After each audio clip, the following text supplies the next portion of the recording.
আজকের ভর্তাটা যে সবজি দিয়ে আমি বানিয়েছি এই সবজিটা অনেকেই হয়তোবা নাম শুনতেই পারেন না, আর খাওয়া তো দূরে থাক। আজকের এই ভর্তার রেসিপিটা দেখলে অবশ্যই আপনার মুখে পানি চলে আসবে, আর খেতে যে কি মজা তা বলার মতো না।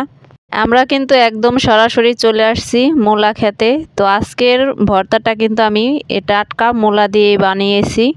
এক এক করে 2-3টা মূলা আমার মেয়ে উঠালো, তো আমি দেখাইলাম। এই যে দেখেন কত সুন্দর টাটকা একদম সবজি, ক্ষেত থেকে উঠিয়ে নিয়ে আসছি। এখন ভালো করে ধুয়ে একটু আগাছাগুলো পরিষ্কার করে নিয়ে একটা গ্রেটারের সাহায্যে একটু কুচি কুচি করে নিলাম।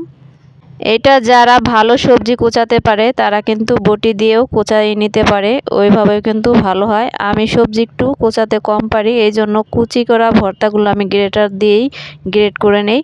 তো গ্রেট করা হয়ে গেলে আমি চিপে একটু পানিটা ফেলে নিতেছি। এই ভর্তাটা এইভাবে লাল মূলা দিয়ে যদি বানানো যায়, লাল মূলাটা কিন্তু আমাদের দেশি মূলা, এই মূলাটা খেতে অনেক বেশি ভালো লাগে।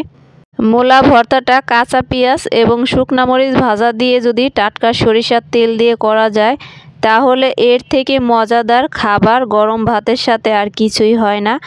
অবশ্যই যারা খান নাই এখনও, একবার হলেও মূলা ভর্তাটা এইভাবে করে খেয়ে দেখবেন, অনেক বেশি মজাদার হয়।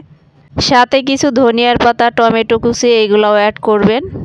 আমি ভালো করে পেঁয়াজ মরিচ হাত দিয়ে কষলিয়ে নিলাম, তার সাথে মূলাটা এখন মাখিয়ে নেব।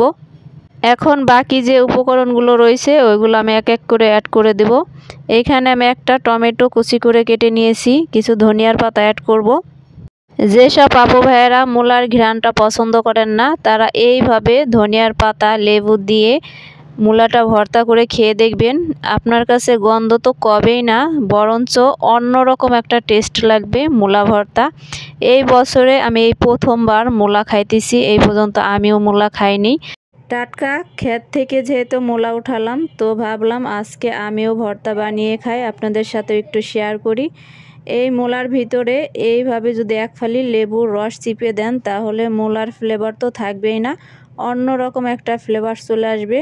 আর এখন লাস্ট ফিনিশিংয়ে দিয়ে দিব সরিষার তেল। অনেকেই আছে সকালবেলা গরম ভাতের সাথে অনেক রকমের ভর্তা ভাজি করে খান, তো তারা যদি এইভাবে মূলা ভর্তাটা বানানো একবার শিখে যান, তাহলে অনেক সহজেই কম খরচে অনেক তৃপ্তি করে খাওয়ার মতো একটা ভর্তা। কারণ মূলা সবজিটা কিন্তু একদমই সস্তায় পাওয়া যায়। আমি কিন্তু একদমই মূলা পছন্দ করি না ছোট সময় থেকে, তো এখন যেহেতু এইভাবে ভর্তা বানিয়ে খাওয়া শিখে গেছি, এখন মূলা ভর্তাটা আমার কাছে অনেক বেশি ভালো লাগে।